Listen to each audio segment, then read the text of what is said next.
اب ہم بات کرتے ہیں قرآن کے تقاضے کیا ہیں. ذرا سا ہم چونکہ اب ہم قرآن کی جو تعلیم ہے اور اس میں حفظ قرآن اس کا ایک کمپوننٹ ہے. بات یہ ہے کہ جو تربیہ ہے، یہ جو تربیہ ہے کسی بچے کی تعلیم و تربیہ، اس کے اندر دینی علم، ایک مجموعی دینی علم جو ہے وہ اس کی تربیہ کے لیے مطلوب ہے. ایک ایسا دینی علم جو اس کے شعور اور اس کے محسوسات کو ٹھیک طور پر ڈیولپ کرے، اس کے محسوسات کو بھی اور اس کے شعور کو بھی. محسوسات جس کا تعلق قلب سے ہے، شعور جس کا تعلق ذہن سے ہے. اور یہ کام جب ہوگا تب اس کی تربیہ ٹھیک ہوگی. نہیں تو ہوگا یہ کہ تربیہ رہ جائے گی، باقی کام ہو جائے گا. یہ بالکل ممکن ہے کہ باقی کام ہو جائے اور تربیہ رہ جائے، یہ بالکل ممکن ہے. میں ایک ریسرچ آپ کو بتاؤں جو کہ علوم دینیہ سے متعلق نہیں ہے، وہ دوسری تعلیم سے متعلق ہے، لیکن حوالے کے طور پر میں اس لیے عرض کر رہا ہوں تاکہ ہمیں اس سے سمجھنے میں مدد ملے گی. مغرب میں، یعنی مغرب سے مراد امریکہ، برطانیہ، یورپی ممالک، ادھر اس بات پہ بڑی فکر ہوئی اور بڑی ریسرچ ہوئی کہ آخر یہ کیا مسئلہ ہے کہ ہمارے اسکولوں میں بچوں کو ریڈنگ اور رائٹنگ سکھا تو دی جاتی ہے، لیکن بچہ ریڈر اور رائٹر نہیں بن پاتا. بڑی تعداد میں جب وہ میٹرک کرتا ہے یا اپنا اسکول جو بھی ان کا میٹرک ہوتا ہے وہ کر کے نکلتے ہیں، اور انہوں نے یہ ریسرچ اپنے یہاں کی، ہمارے یہاں نہیں کی. ان کے یہاں انہوں نے کہا کہ ہمارے 100% بچے ریڈر اور رائٹر نہیں بنتے، جبکہ 100% بچوں کو ریڈنگ اور رائٹنگ آ جاتی ہے. یعنی یہ کیا بات ہوئی؟ یہ بات یہ ہوئی جب تک وہ بچہ میٹرک کرتا ہے، یعنی ان کا جو بھی میٹرک ہوتا ہے، او لیول ہوتا ہے جو بھی، تو اس کو لکھنا اور پڑھنا اس کا طریقہ تو پتہ لگ جاتا ہے. لکھنا بھی آ جاتا ہے، پڑھنا بھی آ جاتا ہے. لیکن جیسی وہ زندگی گزارتا ہے اس میں لکھنا اور پڑھنے کی توفیق اسے نہیں ہوتی. اس کا دل لکھنے پہ مائل نہیں ہوتا، پڑھنے پہ مائل نہیں ہوتا. یہ پریشانی مغرب میں پیدا ہوئی اور اس پہ انہوں نے تحقیق کی. اور یہ پریشانی میں آپ کو ایک بات بتاؤں، وہاں پر جو تعلیمی نظام ہے اس میں کچھ لوگ ایسے نکل رہے تھے جو ریڈر اور رائٹر بن رہے تھے، لیکن بڑی تعداد، یعنی کچھ تعداد ایسی تھی جو نہیں بن رہی تھی. جو نہیں بن رہی تھی اس پہ انہیں پریشانی ہوئی. اگر وہ ہمارے یہاں آ جاتے تو انہیں پتہ لگتا کہ 100% طلباء و طالبات ریڈنگ رائٹنگ سیکھ گئے ہیں لیکن ریڈنگ رائٹنگ نہیں کر رہے ہیں، بلکہ نفرت ہے انہیں ریڈنگ اور رائٹنگ سے. وہ قلم اور کاغذ اور کتاب کو دیکھ کے بھاگتے ہیں. یہ صورتحال ہے ہمارے تقریباً 99% کر لیں، چلیں 98% کر، 1-2% کو چھوڑ کے باقی 99-98% کی یہ کیفیت ہے. انہوں نے اس کے اوپر بڑی بڑی تحقیق کی، اور اس تحقیق کا جو حاصل ہے جو 2-3 جملوں میں آیا، میں وہ آپ کی خدمت میں عرض کرتا ہوں. پہلی بات، انہوں نے بتایا کہ اس بات کا فیصلہ کہ یہ بچہ ریڈر یا رائٹر بنے گا، اس کا فیصلہ ایک چیز کرتی ہے، اور وہ چیز یہ ہے اسے کس طریقے سے ریڈنگ اور رائٹنگ سکھائی گئی ہے. وہ میتھڈالوجی جس سے اس کو ریڈنگ اور رائٹنگ سکھائی گئی ہے یہ فیصلہ کر لیتی ہے کہ یہ زندگی میں ریڈنگ اور رائٹنگ سیکھ تو رہا ہے، ریڈنگ اور رائٹنگ سے فیض اٹھائے گا بھی یا نہیں اٹھائے گا. یہ انہوں نے پہلی بات بتائی. انہوں نے کہا اگر ریڈنگ اور رائٹنگ سکھانے کا طریقہ صحیح نہیں ہوا تو یہ ریڈنگ اور رائٹنگ سیکھ تو لے گا لیکن ریڈنگ اور رائٹنگ سے دنیا میں فیض نہیں اٹھائے گا. اپنی زندگی میں اس کے فیض سے، یعنی اس کی زندگی اس کے فیض سے خالی گزرے گی. بات واضح ہو رہی ہے؟ دوسری بات انہوں نے یہ کہی کہ وہ انسان جو ریڈنگ اور رائٹنگ سکھا رہا ہے، وہ انسان بچوں کی، یعنی 2 چیزیں اس کے اندر پیدا ہونی چاہیے. پہلی بات تو یہ کہ وہ خود ریڈر اور رائٹر ہو، یعنی اس کی تحریر سے بچے لطف اٹھائیں، اس کی پسندیدہ کتابوں سے بچے واقف ہوں. یعنی وہ استاد جس کی پسندیدہ کتاب میرے علم میں آئی ہی نہیں ہے، میرے بچوں کو، یا مجھے پتہ ہی نہیں ہے میرے استاد صاحب کی پسندیدہ کتاب کون سی ہے، تو وہ استاد کم از کم وہ آدمی نہیں ہے جو میرے اندر مطالعے کا شوق پیدا کریں. یا وہ استاد صاحب جن کی تحریر مجھے پڑھنے کا اعزاز حاصل نہیں ہوا، تو یہ وہ استاد نہیں ہے جو مجھے رائٹنگ کا چسکا لگا دیں. بات واضح ہو رہی ہے؟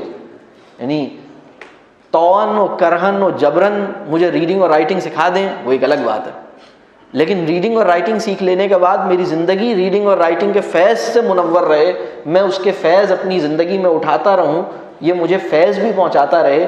اس کے انہوں نے 2 باتیں، پہلی بات تو طریقہ کار، دوسری بات انہوں نے کہا کہ جو صاحب ہیں ان صاحب کے اندر 2 باتیں ہونی چاہیے. پہلی بات یہ ہونی چاہیے کہ وہ خود ریڈر اور رائٹر ہوں، دوسری بات یہ ہے کہ وہ بچوں کی پسندیدہ شخصیت ہو. اگر وہ صاحب بچوں کی پسندیدہ شخصیت نہیں ہیں تو کم از کم یہ وہ آدمی نہیں ہے جو بچوں کو ریڈنگ اور رائٹنگ کی جو چسکا ہے وہ انہیں لگائیں. تو اس پہ انہوں نے یہ کہا کہ ایک ایسی نسل وجود میں آ جائے گی جو جانتی ہوگی کہ ریڈنگ کیسے کرتے ہیں اور رائٹنگ کیسے کرتے ہیں، لیکن اس کا دل ریڈنگ اور رائٹنگ پہ آمادہ نہیں ہوگا. وہ کتاب دوست نسل نہیں ہوگی، وہ کتاب دوست معاشرہ نہیں ہوگا، باوجود اس کے کہ اسے کتاب پڑھنا آتی ہوگی. بہت ہی اہم بات ہے. اس پوری بات میں ہمارے لیے کتنا بڑا سبق ہے. ہم ام الکتاب کے ساتھ کیا معاملہ کر رہے ہیں. ہم الکتاب کی تعلیم میں انہیں جس کتاب مغرب کو یہ پریشانی ہے کہ ان کی نسل ان کی لکھی ہوئی کتابوں سے جڑ کے زندگی گزارے، ان کے عقل میں پیدا ہونے والے علم سے جڑ کر اپنی زندگی گزارے، اور ایسا نہ ہونے پر وہ اتنے بے چین ہیں. تو میری کیا ذمہ داری ہے کہ میں ام الکتاب یا الکتاب کے ساتھ بیگانگی کے ساتھ زندگی گزار دوں؟ یہ بہت پریشانی کی بات ہوگی. تو ہمیں یہ دیکھنا ہوگا کہ ہمیں حفظ اور حافظ کا جو تصور ہے اور اس کی جو معنویت ہے، اس کو ہمیں اس طرح سمجھنے کی ضرورت ہے کہ وہ ہماری حفظ کا عمل میرے پورے شعور کو اپنی تحویل میں لینے کا سامان پیدا کرے.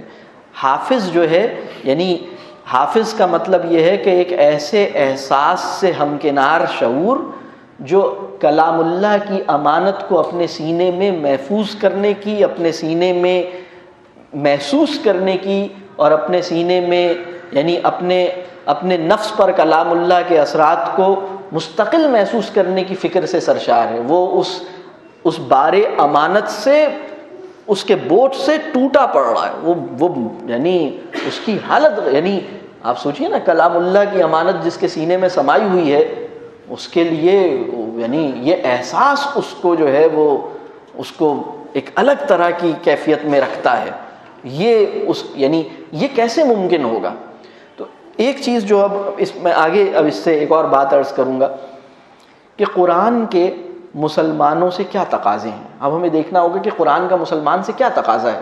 اور یہ جو میں بات عرض کر رہا ہوں، یہ علماء ہی کی ساری تحقیقات ہیں جن کی بنیاد پر میں یہ عرض کر رہا ہوں. کچھ 10 کے قریب تقاضے ہیں جو قرآن مسلمان سے کرتا ہے. قرآن کا پہلا تقاضا جو ہم سے ہے کہ اس کو تسلیم کیا جائے، اس پہ یقین کیا جائے، اس کو مانا جائے، اس پر شک نہ کیا جائے، اس کو کسی شک و شبے سے بالاتر سمجھا جائے. یہ تو ممکن ہے کہ یہ میری سمجھ میں ٹھیک سے نہ آیا ہو، یہ تو ممکن ہے کہ میں اس سے اس درجے کی وابستگی نہ نبھا پایا ہوں، یہ تو ممکن ہے کہ میرے نفس کا کھوٹ مجھے اس سے فیض اٹھانے میں مانع ہو رہا ہو، لیکن یہ ممکن نہیں ہے کہ اس کے اندر کوئی کمی ہو. یہ مکمل شفا ہے، یہ مکمل ہدایت ہے، یہ مکمل علم ہے، یہ علم کا مکمل سرچشمہ ہے. اس کو مانا جائے، تسلیم کیا جائے، یقین کیا جائے. یہ پہلی شرط، پہلا تقاضا ہے. اسی طرح دوسرا تقاضا یہ ہے کہ اس کو تلاوت کی جائے، اس کی سماعت بھی کی جائے، اس کی تلاوت بھی کی جائے. اور پھر تلاوت جب کی جائے تو اس میں تجوید کے مسائل بھی آ جاتے ہیں کہ ہم اسے پھر اس طرح تلاوت کریں جیسے کہ تلاوت کا حق ہے، اس طرح اس کو اس کی تلاوت ٹھیک انداز سے ہو، اس کے مخارج ٹھیک ہوں، اس کی تجوید ٹھیک ہو، اور پھر اس کی سماعت بھی ہو. کلام اللہ کو مجھ جیسا گناہگار انسان، رب کریم کا کیا فضل ہے کہ مجھ جیسے گناہگار انسان کے حلق سے رب کریم نے مجھے یہ آسانی عطا فرمائی کہ میں اپنے حلق سے اس کو ادا کرنے پہ رب کریم نے مجھے یہ اختیار عطا فرمایا. رب کریم نے مجھے یہ اختیار عطا فرمایا کہ مجھ جیسی گناہگار زبان، مجھ جیسے گناہگار نفس کے وجود میں کلام اللہ کا ایکو پیدا ہو سکتا ہے. میرے ووکل باکس میں جس میں کتنی غیبتیں ہوئی ہوں گی، اس حلق سے کیا کچھ نافرمانیاں ہوئی ہوں گی، اس زبان سے کیا کچھ کذب و ریا کے سامان ہوئے ہوں گے، رب کریم نے مجھے یہ انعام عطا فرمایا، رب کریم نے مجھے یہ توفیق عطا فرمائی کہ میں اپنی زبان سے کلام اللہ کو، رب کریم کے کلام کو جو جبرائیل امین لے کر آئے، جو رسول اللہ صلی اللہ علیہ وسلم اور صحابہ کی زبان سے جاری ہوا، مجھ جیسا گناہگار آدمی بھی رب کریم نے اس ناطے سے کائنات کے تمام انسانوں کو اس سعادت کے قابل رکھا ہے. رب کریم نے کائنات میں کوئی ایک انسان، منافق کو بھی، گناہگار کو بھی، کافر کو بھی رب کریم نے اس قابلیت پہ، اس اختیار کو دیا ہے کہ جو چاہے میرے کلام کو اپنی زبان سے ادا کرنے یہ کرے، اور اس کے صوتی اثرات میرے نفس پہ پڑتے ہیں. اس کے سماعی یعنی میری سماعتوں میں داخل ہوتا ہے. ایک ریسرچ یہ کہتی ہے کہ وہ چیز جو میری سماعت کے ذریعے میرے وجود میں گئی ہے وہ میرے شعور کی زیادہ گہرائی میں اترتی ہے. وہ چیز جو میرے مطالعے کے ذریعے میرے شعور کا حصہ بنی ہے وہ میرے شعور کی اس گہرائی میں نہیں پہنچتی جو سماعت کے ذریعے میرے شعور کی گہرائی میں پہنچتی ہے. یہ نفسیات کا ایک یہ علم النفس کا ایک چیپٹر ہے جس پہ یعنی سماعی یعنی مجھے اسے سننے کا موقع ملے, مجھے اسے بولنے کا موقع ملے, مجھے اس کی تلاوت کا موقع ملے.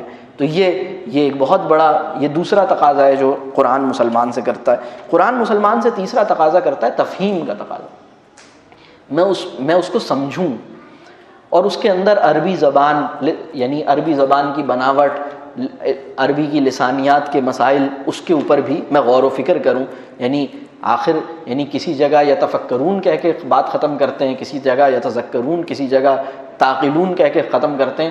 تو یہ ایویں ہی نہیں ہے, یہ اتفاقی نہیں ہے, اس کے پیچھے کوئی رمز ہے, اس کے پیچھے کوئی بات ہے, اس کو مجھے سمجھنا ہے, اس کے معنی کو مجھ پہ غور کرنا ہے. تو یہ تیسری بات تفہیم کی ہے. چوتھی بات جو ہے وہ تدبر اور احساس کی ہے.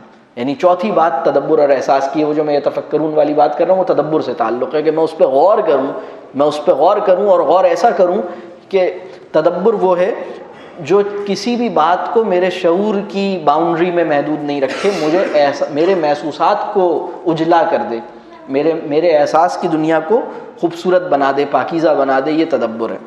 تو یہ چوتھا تقاضا ہے. پانچواں تقاضا یہ ہے کہ میں اس پہ عمل کروں, میں اس کو فالو کروں. وہ جو مجھ سے مطالبہ کر رہا ہے اس کو میں اپنی زندگی میں لے کر آؤں, انفرادی زندگی میں بھی, اجتماعی زندگی میں بھی. اپنے تزکیے کی کوشش کروں. میرے دل مردہ کو یہ زندہ کرے, میرے دل کو زنگ لگتا ہے تو وہ زنگ میرا دھو ڈالے. میں اپنی اصلاح کا سامان اس کے ذریعے کروں. یہ پانچواں تقاضا ہے. چھٹا تقاضا یہ ہے کہ میں اس کی عقیدت کروں. مجھے اس سے محبت ہو, عقیدت ہو, ادب ہو. اگر کہیں یہ پڑھا جائے تو میں خاموشی اختیار کروں, کہیں یہ کتابی شکل میں رکھا ہوا ہو تو میں اس کی طرف ایک تعظیم کا رویہ اختیار کروں. میں اس کو یعنی زمین پہ نہ گرنے دوں, میں اس کو چوم کے اوپر رکھوں. میں اس سے محبت اور تعظیم اور عقیدت کے جو آداب ہیں اس کو بجا لاؤں. اسی عقیدت اور آداب اور محبت کی بات ہے کہ میں اس کو خوش الہانی سے اس کی تلاوت کروں. یہ محبت کے وفور سے پیدا ہونے والا الہان ہے. یہ یعنی مجھے میری محبت اور اس کے اندر پھر وہ یعنی قرت جو ہے وہ بھی جوش محبت کی وجہ, یعنی اس کے اندر ایک تو اس کا ٹیکنیکل ایسپیکٹ ہے, ایک اس کا جوش محبت ہے, وہ فرط محبت سے ممکن ہوتی.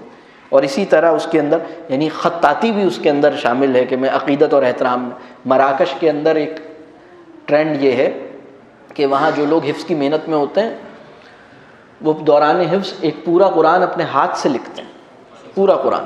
یعنی جب ان کا حفظ مکمل ہوتا ہے تو ایک قلمی نسخہ ان کے پاس ہوتا ہے جو انہوں نے اپنے ہاتھ سے لکھا ہوتا ہے. اور یہ قرآن سے محبت کا ان کا اسلوب ہے. وہ قرآن سے محبت میں ایسا کرتے ہیں, یہ جبرن ایسا نہیں ہوتا, یہ محبت ان کی قرآن سے ایک تعلق اور محبت ہے. تو جو چھٹا تقاضا ہے وہ یہ ہے کہ میں عقیدت, محبت اور ادب کی کیفیت ہو میری, اور اس کو میں بجا لاؤں. اور اسی کی شکلیں ہیں کہ میں اس کی کبھی خطاطی کر رہا ہوں, کبھی اس کو خوبصورت آواز میں پڑھ رہا ہوں, کبھی اس کو اور میں اس کو چوم رہا ہوں, اس کو میں سر کے اوپر رکھتا ہوں, نیچے نہیں آنے دیتا.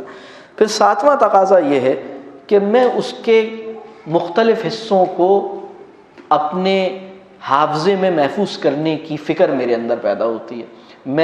میری تمنا ہوتی ہے کہ کاش میں پورا کلام اللہ اپنے حافظے میں محفوظ کر سکتا ہوتا. مسلمان کو جو مرتبہ اس تمنا سے حاصل ہوتا ہے وہ حفظ سے حاصل نہیں ہوتا. اور تمنا کیا ہے؟ تمنا یہ ہے کہ کاش میں پورا کلام اللہ اپنے حافظے میں محفوظ کر سکتا ہوتا.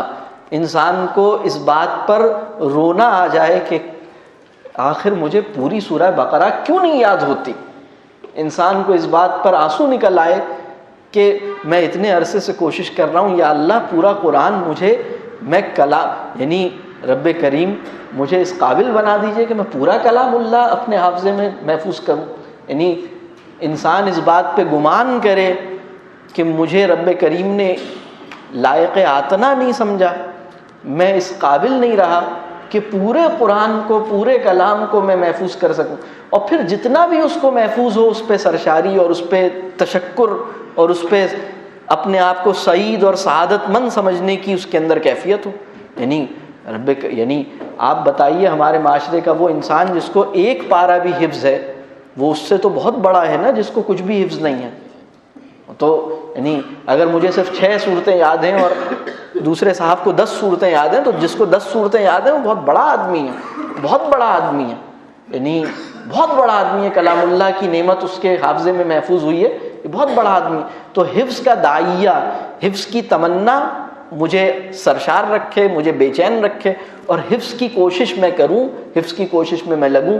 جو حصہ میرے حافظے کے اندر محفوظ ہوا ہے اس کو اپنے حافظے میں محفوظ رکھنے کی فکر کروں، کیونکہ شیطان جو ہے وہ تو نہیں چاہتا کہ میں ایسا کام کروں، وہ تو اپنے وار آزماتا ہے، وہ تو دوسرے کام کرتا ہے. بس 8واں تقاضا یہ ہے کہ میں قرآن کے اوپر جو تحقیق ہوئی ہے، جس کی صورت تفاسیر کی ہے، جس میں اس کے اوپر لغوی تحقیق ہے، اس پہ تاریخی پس منظر ہے، اس کا شان نزول ہے، اس کی روایتی کلاسیکل تعبیریں ہیں، اس کی مختلف ائمہ کرام نے مختلف اس کے اوپر مضامین اور ابواب رقم کیے ہیں، اس کے اوپر بہت تفصیل، بہت شرحیں، بہت زیادہ تفصیل ہے اس کی، اور اس پہ بڑی لمبی بحثیں ہیں. تو ایک تقاضا یہ ہے، لیکن یہ تقاضا عام انسانوں سے نہیں ہے، لیکن یہ تقاضا خواص سے ہے. وہ لوگ جو علوم دینیہ اور دینی محنت میں اپنے آپ کو لگاتے ہیں، وہ تحقیق کے اوپر بھی اس کے اوپر وقت لگائیں اور اس کے اوپر کام کریں. پھر 9واں تقاضا اس کا یہ ہے کہ اس کی تعلیم ہم دیں.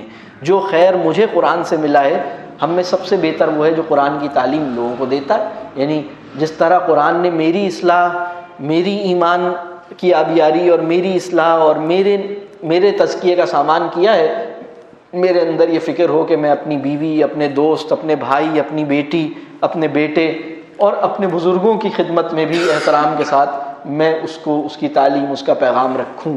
یہ میری فکر ہو، میں اس کی تعلیم دوں آگے. اور پھر 10واں کام یہ ہے جو بہت بڑا کام ہے کہ قرآن میرا زاویہ نگاہ بن جائے. یعنی رب کریم کا جو پیغام ہے، کلام اللہ جو ہے، وہ میرا پرسپیکٹو بن جائے. یعنی یہ میرے پاس، یعنی قرآن جو ہے وہ میرا لینس بن جائے جس سے میں کائنات کو دیکھوں. میں قرآنی چشمے سے کائنات کو دیکھنے والا بن جاؤں. میں کلام اللہ کے آئینے میں چیزوں کو دیکھوں. یعنی بعض اوقات کیا ہوتا ہے، یعنی دین جو ہے، اگر دیکھیں سب سے کمزور صورت یہ ہے کہ مذہب جو ہے وہ معلومات کی شکل میں ہمارے پاس ہو اور فہم نہ بنے. اس سے اوپر کی صورت یہ ہے کہ وہ فہم بن جائے، اور سب سے اوپر کی صورت یہ ہے کہ وہ میرا زاویہ نگاہ بن جائے. بعض اوقات کیا ہوتا ہے کہ وہ فہم بنتا ہے، زاویہ نگاہ نہیں بنتا. اور زاویہ نگاہ کیا ہے؟ زاویہ نگاہ یہ ہے کہ میں دنیا کو، لوگوں کو، معاملات کو، کاروبار کو، اپنی ساری چیزوں کو اسی اینک سے دیکھتا ہوں جس اینک سے سب دیکھتے ہیں. اور وہ اینک وہ ہے جو مجھے جدید تعلیم نے میری آنکھوں پہ لگائی ہے.